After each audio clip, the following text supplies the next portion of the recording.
एक राजा था।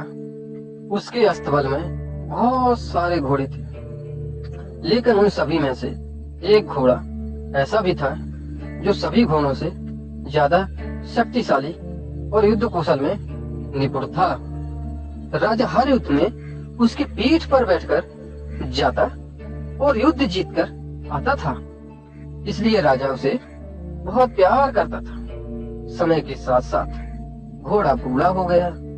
राजा को लगा कि शायद अब उसका घोड़ा पहले की तरह युद्ध में सहयोग नहीं कर पाएगा, इसलिए उसने घोड़े को युद्ध में ले जाना बंद कर दिया। अब घोड़ा सारा दिन अस्तबल में बैठा रहता था या घास चारने मैदान में चला जाता था।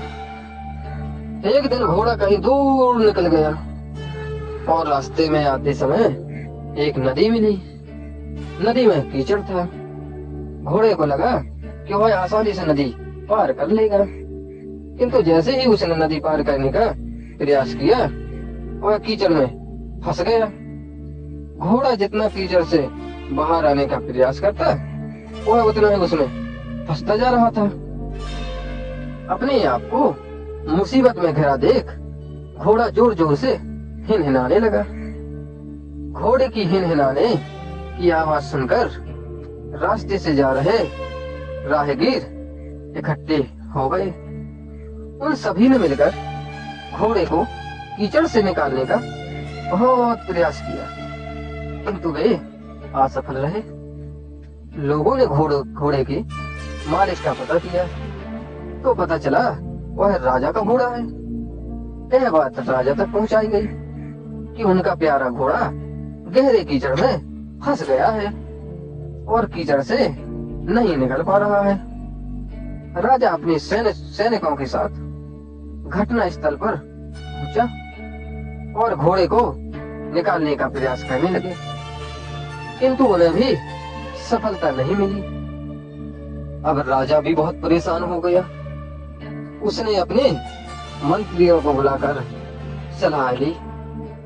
तभी एक बुजुर्ग मंत्री ने सलाह दी कि घोड़े के पास युद्ध के नगाड़े बजवा दिए जाएं और आसपास युद्ध का माहौल तैयार किया जाए। राजा को बूढ़े मंत्री की सलाह अच्छी लगी और उसने वैसा ही किया। जैसे ही नगाड़े बजे, तलवारों और ढालों की आवाज गूंजी, वैसे ही बूढ़े घोड़ों में मानो फिर से जवानी आ गई और मानो उसकी नसों में खून का संचार कई गुना बढ़ गया हो।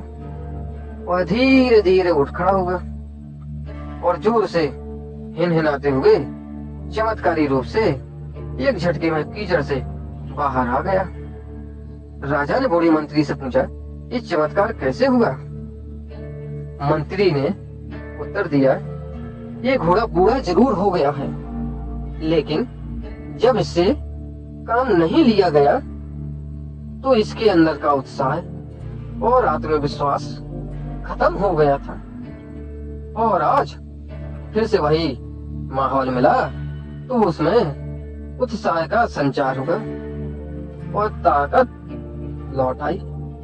राजा को भी सारी बात समझ में आ गई और उसने अपने वीर घोड़े को फिर से काम पर रख लिया। दीक्षा की कहानी, रघु की जुबानी। शिक्षा। राजा और बूढ़ा घोड़ा कहानी से हमें शिक्षा मिलती है कि जीवन में उत्साह और आत्मविश्वास को कभी खत्म नहीं होने देना चाहिए। जय हिंद।